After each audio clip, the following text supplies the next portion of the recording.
Good afternoon, mga katropa. I'm so excited to be back here once again, especially with my episode, Oh My God, but this time with a twist. Oh My God in the new normal. And that will be our episode for today. How does the new normal change our views, practices, and planning process in gender and development? And to discuss further, I'm very honored to introduce to you our special guest for today. For our first guest, we have Master Teacher Lyn, guidance teacher and GAD coordinator of San Agustin Elementary School. We have Ma'am Ofelia P. Datu. Hi, Ma'am Ophel. Hello po. And for our second guest, we have Master Teacher 1, GAD coordinator of West Fairview Elementary School from Jocelyn M. Matutino. Hello everyone. Good afternoon. And then for our third guest, she is teacher 3 and guidance teacher of Lagro Elementary School. She's also the current Congressional District 5 GAD coordinator of SDOQC. We have Ma'am Jennifer B. Soriano. Hello, good afternoon. Ma'am Ophel, we have Ma'am Ophel, Ma'am Jocelyn, and Ma'am Jennifer. So for our first question, by the way, anyone can answer, no? So for our first question, how do you view God or define God in the new normal? Has your definition of God changed now that we are in the new normal? Anyone can answer? Ma'am Ophel? For me, it not changed. First, let us go into define God. This refers to the development and perspective and process that is participatory and empowering, equitable and sustainable, free from violence, respectful of human rights, supportive of self-determination, and actualization of human potentials. So, ibig kong sabihin ito ay ang pagkakapantay-pantay ng mga kasarian. Yung makalako at makapagbigay ng kapangyarihan at mapanatiling ligtas sa karahasan, may perspektibo sa karapatang tao, may respeto sa karapatang pagtao, at matulungan ay sa katuparan ng kakayahan ng bawat tao. The same pa rin po ang meaning ng God para sa akin, even in the new normal. It's still the same, hindi pa rin nag- Yes, same pa rin. Same. Yes, the same pa rin. Gusto ko lang dagdagan yung kay Ma'am Ophel. So siguro ngayon lang magpe-pay attention lang tayo sa mga violence na nag-occur ngayon. Siguro magpe-pay attention tayo sa health ng impact ng COVID-19 sa ating mga kasamahan, yung mga psychosocial needs and work environment of our parents, yung community natin, lalo na kapag sila yung mga frontliners. So, yun ang pagtutuunan siguro natin ng pansin ngayong new normal. Yes, Ma'am Jo?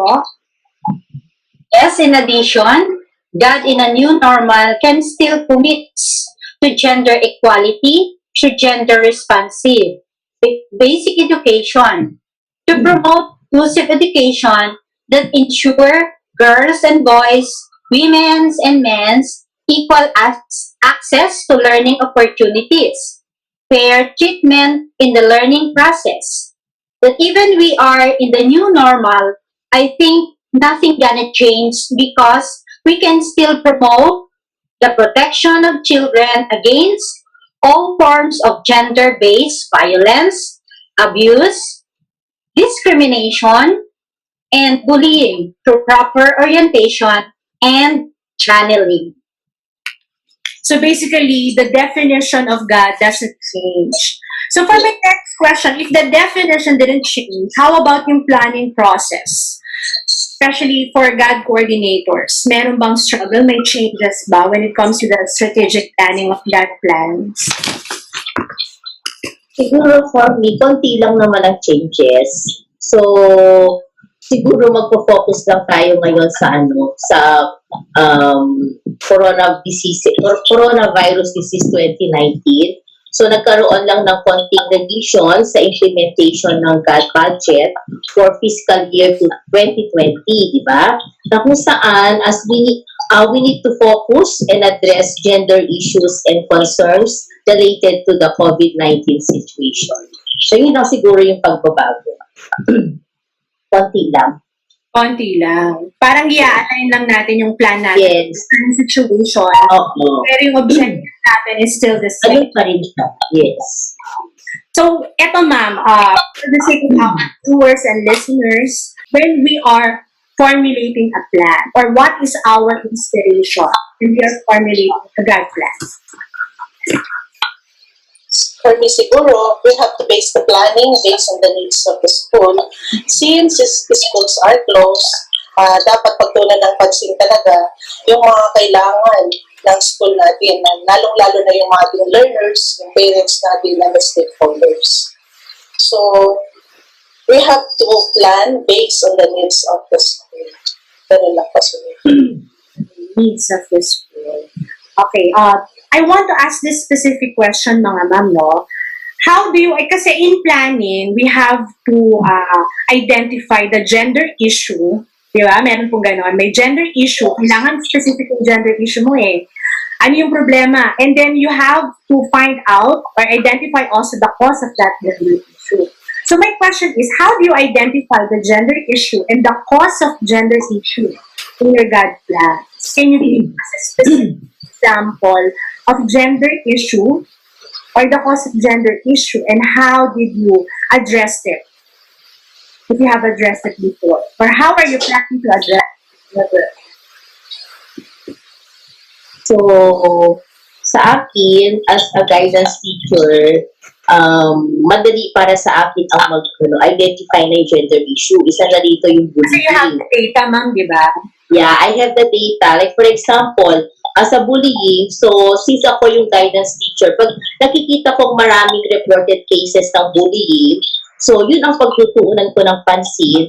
So siguro magka-craft ako ng seminar o di kaya orientation sa mga batang nabully, sa mga batang nabubully, para at least aware sila kung ano yung pwede nilang gawin at kung paano sila makakaiwas sa mga taong nabully.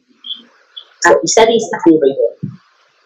So yung gender issue ni ma'am is bullying. Bullying, yes. And then, ano yung basis niya for that gender issue is yung data from the guidance office. That's why gender and development and or GAD coordinators and guidance counselors or guidance teachers should work together. Yes, dapat teamwork yan. Kasi ang data, manggagaling kay guidance. Guidance. Yes. That's very important. Kailangan talaga marami kang network, marami kang katulong or kasama na trabaho. That's very another additional, ma'am, any additional or is there? Meron pa siguro, ma'am, yung multiple burden na magulang. Kasi as of now, online ang classes natin at ang burden ay nasa mga magulang. Kung yung mga yun ay working mothers, tapos natuturo pa sila ng kanilang mga ay sa bahay nila kasi naka-online na po tayo. And then, meron pa silang trabaho sa loob ng bahay, like laundry, and cooking, and so on and so forth. So, yun yung issue din na dapat natin pagpunan ng pansin ang parents. Multiple burden. It's also gender. Actually, hindi lang, no? Kasi nasali ba tayo sa multiple burden? Kasama na rin ang picture doon sa multiple. So, yes, oh. Pa rin naman tayong, kahit na nakaharap tayo sa crisis, pwede pa rin naman tayong mag-address ng gender issues like violence, abuse, bullying, at pwede pa rin naman tayong maging instrument. Since tayo ang mga GAD coordinator at mga guidance counselor, so pwede natin silang matulungan sa pamamagitan ng pagsusumbong nila ng mga nararanasan nilang pang-aabuso. Yun lang, ensure lang natin ang public and private partners ng kailangan fully oriented sila para ma-adapt nila yung mga gender equality, standards, and procedures in the program implementation and management. Thank you, ma'am. Going back to planning, no, how do we ensure a gender-responsive plan in a new normal? Like any other programs and activities, we can still go with the plan. Hindi pa naman tayo mag-i-stop doon. May iba nga lang yung ating ano, yung ating pag-address ng ating mga programs and needs sa ating GAD. Responsive mo, you have to consider the platform also that you are going to use. So they have access to internet, ikakandak natin ng seminar space, especially now na nasa new normal tayo, at puro tayo online. Do they have strong access to internet? Do they have the gadget also? For learners and parents, do they really listen while you are talking or while you are conducting the seminar? O baka mamaya yung mga bata naglalaro habang nakabukas yung kanilang, katulad nito, nagsusum tayo, nakabukas yung kanilang laptop, pero hindi iba naman ang kanilang ginagawa. No? Oo, yun yung siguro yung mga pwede natin consider dito sa ating responsive sa ating As we are in a new normal, siguro we need to empower pa rin the rights of women. Kasi lalo na ngayon na tumataas po ang case natin ng domestic violence. Ayan, kasi diba, syempre, lahat tayo nasa bahay, nagiging adila ang mga kababaihan, abot, so lahat nasa kanila na lahat ng burdens. So siguro we need to strengthen pa rin yung kanilang rights. Hindi na siguro natin yan kalilimutan. And then, siguro i-address pa rin natin yung yung gender-based violence na hindi dapat ito mangyari, na wala dapat violence na nangyayari, kahit anong violence po. And then, siguro, i-address din natin yung health impact ng COVID-19 para maging maganda po ang ating programs. Given with our programs naman, no, how can the teachers, pupils, stakeholders benefit from our plan? When you conduct seminar, teachers are being aware sila sa issues on gender, development, gender-based violence, and others. So awareness is very important. So yun ang alam kong beneficial na conducting when we're talking of gender issues or when we're having seminars like this, like gender and development. Parang ganun. Beneficial din siya kasi kahit nasa pandemic tayo, pwede naman tayong mag-advise sa kanila as GAD advocate, no? Kung meron silang mga issues regarding regarding violence, yan, gender-based, pwede nila tayong i-approach. So yun siguro yung nakikita kong magiging tulong natin sa kanila since hindi nga pwede ang face-to-face. Naman sa what do you think are the challenges in the execution of the program? Let's say, for example, your program is webinar. What do you think will be the challenge or your challenge as a GAD coordinator in your school? Internet connection. Internet connection, gadget. Yeah. Internet Or are they interested with the topic? Saka mahirap siyang i-control kasi i-share ko lang, nag-webinar na ako ng mindfulness sa mga bata at mga parents. Sa bata, talagang ang hirap nilang i-control pag virtually. Mahirap siya. Talagang yung time namin na 1 hour dapat, naging 2 hours. Kasi yung 1 hour, magsasaway ka. Even virtually, magsasaway ka pa rin. Yeah, oo. Kasi sila, yung kinakalikot nila, meron yung nag-present, nawawala yung presentation mo. So, talagang kinakalikot nila na talagang kahit minamic-off mo sila, ima-mic-on nila yan. Na talagang magsasalita. Hirap control. How many participants do you have dun sa webinar? 250. Dun sa mga bata. Wow. Yeah, sa mga bata. Mm. Marami Yeah. kasi ma'am. Ang Masyado tinikita marami. ko is grade 5 and grade 6. Grade Grade 5 and grade 6, yeah. So, 250. Although nakakatuwa siya na nakakaloka, hindi mo alam kung, oh my God, ganito pala. How much more pag naklase na. Diba? Mahirap siya, pero challenging. Challenging siya talaga. Challenging talaga. Oo. Gawan mo siya ng paraan kung paano talaga maging Although interactive naman siya, na talagang nagpa-participate naman yung mga bata. So, sa budget, there's no problem about it kasi we provided the load na wala pa naman mag-gen ha. So, follow pa yung load and then meron din siyang teacher for teachers also at saka OTG for every teachers at saka yung SSD. Very challenging talaga ang ating gano'n. So, ginagawa natin talaga ng paraan, pero isa pa yan, ang pinaka-problema natin yung ating internet connection dito sa Pilipinas. Paano na lang ako pag nagsabay-sabay na pagdating ng pasukan. Oh. Pero, yun pa rin, hindi natin maiiwasan yun, pero we have to go with our programs kasi nasa policy yan ng ating Department of Education.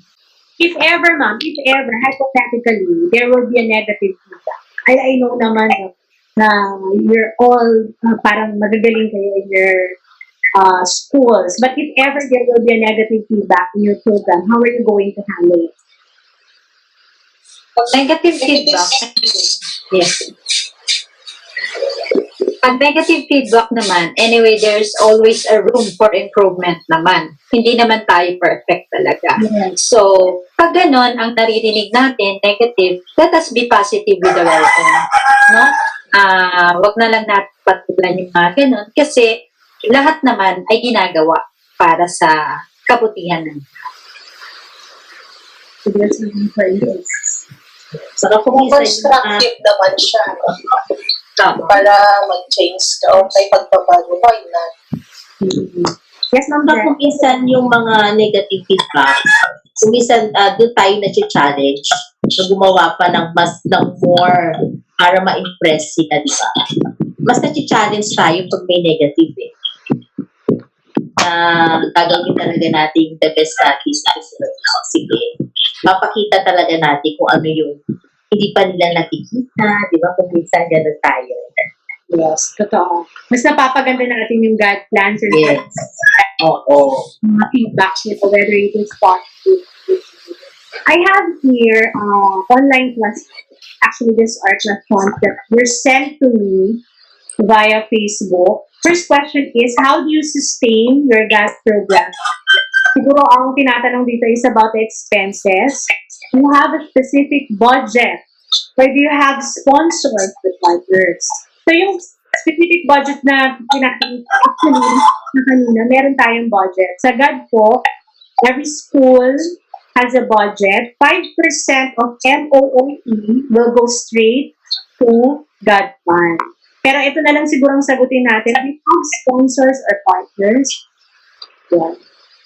And how do you develop partnership? So, paano daw tayo maghanap ng sponsors? Yung tanong. Siguro isa dyan, magaling ako dyan pagdating sa sponsorship. Hindi nga ma-share. Oo. Ako kasi, nakikipag-tie up ako sa barangay. Talaga. So, nakikipag-tie up ako sa barangay, sa SK. So, nakikipag-tie up talaga ako sa kanila. Talagang every year, I see to it na may schedule kami quarterly ng seminar, team building naman sa SK namin. And then, meron din akong mga private na partner na kung saan every year meron silang binibigay sa amin na fund for our gift giving. Every year yan. So pag kailangan ko ng budget na, for example, sa Women's Month, na pagbubusta ang budget, ay kailangan ko ng ganito, ganyan. So madali ko silang natatap. Kaya hindi ko problem ang budget in every programs na ginagawa ko. Kaya maganda kapag marami kang linkages, talagang buhay na buhay ang God plans and programs. Kaya maganda yun. May follow-up question ako, ma'am. How do you initiate? I mean, paano ka lalapit sa kanila para sponsor mo sila? Pinupuntahan ko sila personally. I talk to them. Papakilala. Kinakausap ko sila talaga. Pina-friendship ko sila. Kaya dapat Pina-friendship ko sila. Oo. So, alam natin yung the way. talagang pinupuntahan ko sila personally. Hindi ako nagde-depende sa letter.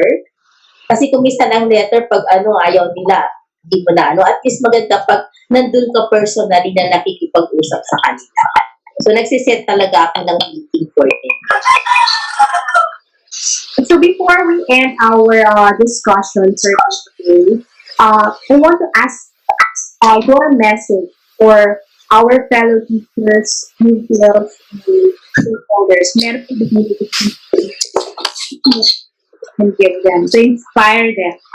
When COVID-19 became a reality talaga, life as we know it talagang nagbago. Our routines and ability to predict what would happen next were drastically altered. Fear and panic became the underlying catalyst for our responses. So, let gratitude guide our path and allow ourselves to let go of the way of living we once knew and embrace the new way. Find joy in all moments. Eat healthy foods, develop new routines, be spiritually grounded, find ways to stay connected to our loved ones, and practice self-care daily. Ito po yung napaka-importante.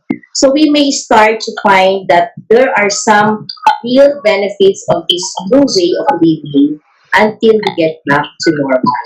Pasasaan ba babalik din tayo sa normal na pamumuhay na ating Ma'am Jo, last message. To my fellow teachers, let us continue to fight for gender-based issues, violence, and discriminations. Let us raise knowledge and awareness for anti-violence against women and their children. Women affected by disaster, calamities, and other crisis situations. Sa mga bata, mga estudyante, let us be vigilant and search for ways to respect violence against women and girls that take into consideration COVID-19, mobility, and community restriction. Sa sama-sama nating pagtutulungan, matatapos din ito.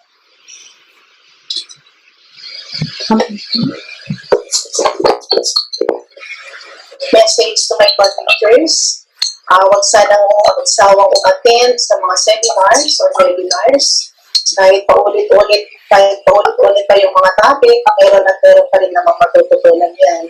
Sabi nga po ng aking principal, kasi Sir Randy Tagaan, wala pong na-overdose sa kaalaman. Let us continue to promote gender equality among our students. Because according to Kofi Annan, this is more than a goal in itself.